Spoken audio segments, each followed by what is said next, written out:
Assalamualaikum warahmatullahi wabarakatuh. Baiklah, di sini saya akan menjelaskan materi tentang litosfer. Litosfer adalah lapisan bumi paling atas dengan ketebalan lebih kurang 70 km yang tersusun dari batuan penyusunan kulit bumi. Berikut adalah gambar dari susunan litosfer.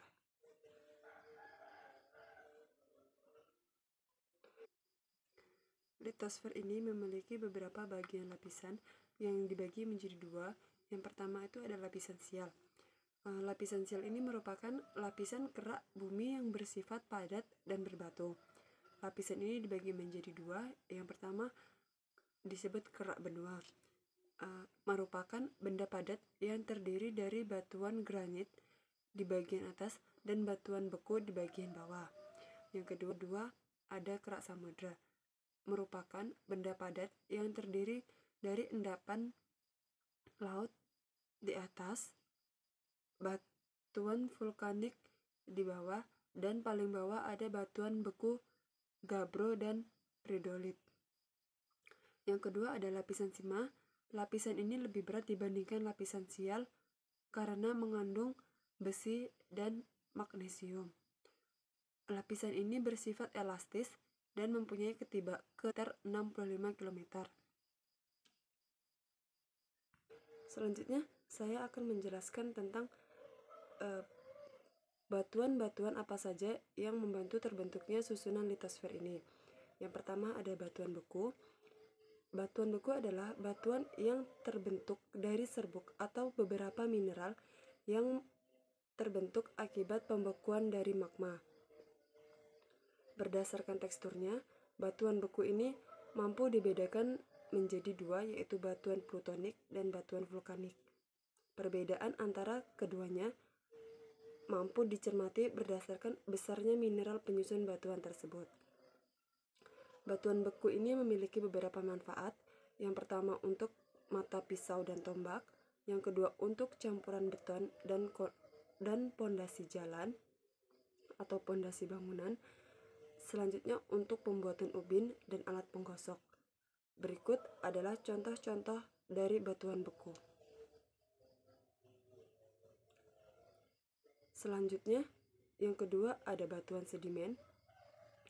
Batuan sedimen adalah batuan yang terbentuk karena proses diagnesis dari material batuan lain yang telah mengalami sedimentasi.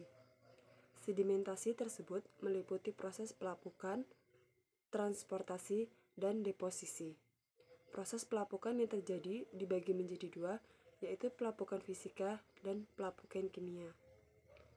Manfaat dari batuan sedimen ini, yang pertama digunakan untuk suatu bahan bangunan, yang kedua untuk bahan baku, bahan bakar, selanjutnya digunakan untuk mengeraskan jalan, dan digunakan untuk pembuatan suatu pondasi rumah. Berikut ini ada beberapa jenis batuan sedimen sebagai contoh. Selanjutnya ada batuan metamorf. Batuan metamorf adalah batuan yang berasal dari bahan batuan beku atau sedimen yang mengalami perubahan tekstur dan komposisi mineral akibat adanya tekanan dan perubahan temperatur.